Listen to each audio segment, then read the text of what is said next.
Hello guys, welcome back to my YouTube channel. എൻ്റെ പേര് ദിവ്യ.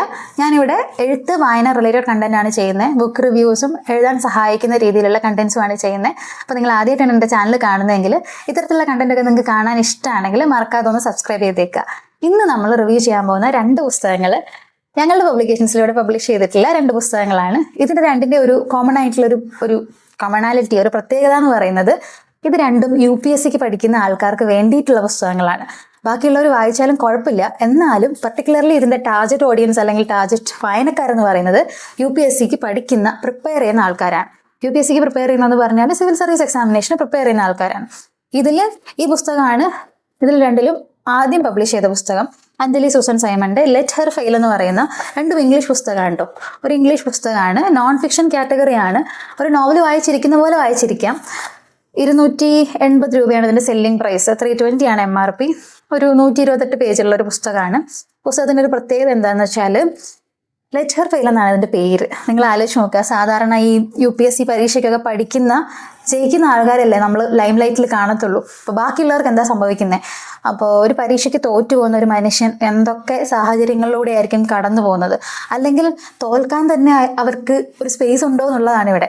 ഏത് പരീക്ഷയാണെങ്കിലും എസ്പെഷ്യലി UPSC ആകുമ്പോൾ അതിനകത്ത് ഒത്തിരി കാര്യങ്ങളുണ്ട്. ഒത്തിരി പ്രഷറും ടെൻഷനും ഒക്കെ എടുക്കുന്ന കാര്യമാണ്. പ്രിപ്പയർ ചെയ്യുന്ന ആൾക്കാരൊക്കെ ഉണ്ടെങ്കിൽ നിങ്ങൾക്ക് ഞാൻ പറയുന്നത് ഭയങ്കരമായിട്ട് മനസ്സിലാവുന്നുണ്ടാവും. അതായത് ഇതൊരു ചെറിയ പ്രോസസ്സ് അല്ലല്ലോ, ഒരുപാട് ടൈം പീരീഡ് എടുക്കുന്ന പ്രോസസ്സാണ്. അപ്പോൾ ആ സമയത്ത് നിങ്ങളെ സപ്പോർട്ട് ചെയ്യുന്നൊരു വായന, അല്ലെങ്കിൽ ഇത്തരത്തിലുള്ള പ്രോസസ്സിലൂടെ കടന്നുപോയ ഒരാളുടെ അനുഭവം എന്ന് വേണമെങ്കിൽ പറയാം, അത്തരത്തിലുള്ളൊരു വായനയാണിത്. ഇനിയുള്ളതാണ് ഒരു വർക്ക് ബുക്കാണ്. നജീഷ് രാജേന്ദ്രൻ എഴുതിയ anxiety management work book for UPSC candidates എന്നാണ് പുസ്തകത്തിൻ്റെ പേര്. ഇത് 320 രൂപ MRP ഉള്ള 212 പേജുള്ള കുറച്ചും കൂടി വലിയ പുസ്തകമാണ്. പുസ്തകത്തിൻ്റെ പ്രത്യേകത എന്താ വെച്ചാൽ അജീഷ് ഒരു ലൈഫ് കോച്ചാണ്. അപ്പോൾ സോ ദാറ്റ് ഇതിൻ്റെ ഒരു പുസ്തകത്തിൻ്റെ സ്ട്രക്ചർ തന്നെ ഇരിക്കുന്നത് വർക്ക് ബുക്കായിട്ടാണ്. നിങ്ങൾക്ക് ഈ പരീക്ഷയുടെ പ്രിപ്പറേഷൻ്റെ സമയത്ത് വരുന്ന ആങ്സൈറ്റി വരുന്നവർക്ക് മാത്രം, അല്ലാത്തവർക്കില്ല, അങ്ങനെയല്ല കേട്ടോ. നിങ്ങൾ പ്രിപ്പയർ ചെയ്യുന്ന ആൾക്കാർക്കെല്ലാം വരുന്ന ഇമോഷണൽ അപ്സ് ആൻഡ് ഡൗൺസ് ഉണ്ടാവില്ലേ? അങ്ങനത്തെ അപ്സ് ആൻഡ് ഡൗൺസ് വരുന്ന സമയത്ത് നമ്മളിതെങ്ങനെ അഡ്രസ്സ് ചെയ്യും, നമ്മളിതിനെ എവിടെ പോയി എഴുതി തീർക്കും, അല്ലെങ്കിൽ എവിടെ പോയി ആരോട് പറയും, ഇങ്ങനത്തെ ഒത്തിരി കൺഫ്യൂഷൻസ് ഉണ്ടാവുമല്ലോ. പ്രത്യേകിച്ച് ഒരു കൗൺസിലറിനെയോ അല്ലെങ്കിൽ ഒരു തെറാപ്പിസ്റ്റിനെയോ കോച്ചിനെയോ ഒക്കെ കണ്ട് സംസാരിക്കാനുള്ള സമയമോ സാമ്പത്തികമോ എല്ലാവർക്കും ഉണ്ടാവണമെന്നില്ല. ഉണ്ടെങ്കിൽ വളരെ വളരെ നല്ലത്. ഇല്ലെങ്കിൽ ഇത് എന്താ പറയുക, അജീഷ് എന്നോട് സംസാരിച്ചപ്പോഴും അങ്ങനെയാണ് ഈ പുസ്തകത്തെക്കുറിച്ച് പറഞ്ഞത്. അപ്പോൾ എല്ലാവർക്കും എല്ലാം അഫോർഡബിൾ ആവണമെന്നോ ഇല്ല. സമയത്തിൻ്റെ കാര്യത്തിലാണെങ്കിലും സാമ്പത്തികത്തിൻ്റെ കാര്യത്തിലാണെങ്കിലും തൽക്കാലത്തേക്കെങ്കിലും ഒരു ഹെൽപ്പ് എന്നുള്ള രീതിയിലാണ് ഈ പുസ്തകം ഡിസൈൻ ചെയ്തിരിക്കുന്നത്. അപ്പോൾ ഇതിനുള്ളിൽ ഞാൻ കാണാമെന്ന് വിചാരിക്കുന്നു ഓരോരോ ആക്ടിവിറ്റി ആയിട്ടും ഒക്കെയാണ് കാര്യങ്ങൾ കൊടുത്തിരിക്കുന്നത്. പറഞ്ഞുതരാം. ഞാനിതിൻ്റെ കണ്ടൻസ് പറയാം, അപ്പോൾ കുറച്ചും കൂടി മനസ്സിലാക്കാൻ എളുപ്പമുണ്ടാവുമെന്ന് വിചാരിക്കുന്നു.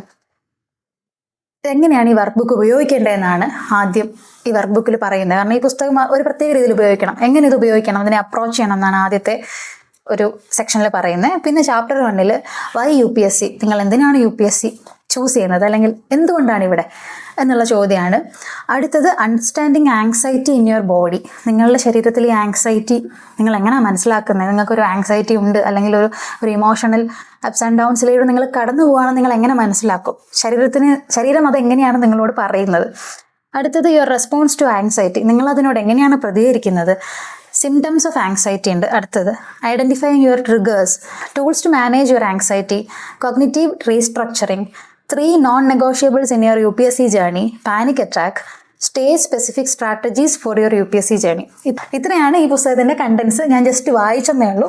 ഡീറ്റെയിൽഡ് ആയിട്ട് നിങ്ങൾ ഈ പുസ്തകം വായിച്ച് തന്നെ അറിയേണ്ടതാണ്. ഇതിനുള്ളിൽ വർക്ക് ബുക്ക് ആയതുകൊണ്ട് നിങ്ങൾക്ക് എഴുതാനുള്ള ചോദ്യങ്ങളും ഉത്തരം എഴുതാനുള്ള സ്പേസും ഒക്കെ ഉണ്ട്. അങ്ങനെ നിങ്ങൾ വർക്ക് ചെയ്താണ് പോകുന്നത്. അപ്പോൾ നിങ്ങളുടെ ബുക്കാണ്, നിങ്ങൾ വാങ്ങുന്ന ബുക്ക് നിങ്ങളുടെ ബുക്കാണ്.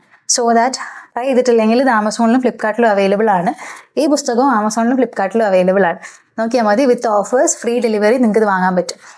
വേറെ UPSCക്ക് പ്രിപ്പയർ ചെയ്യുന്ന നിങ്ങളുടെ വായനയിലുള്ള പുസ്തകങ്ങൾ ഏതൊക്കെയാണെന്ന് കമൻറ്റ് ചെയ്യും. ഇത് വായിച്ചിട്ടുണ്ടെങ്കിൽ ഇതിൻ്റെ അഭിപ്രായവും കമൻറ്റ് ചെയ്യും.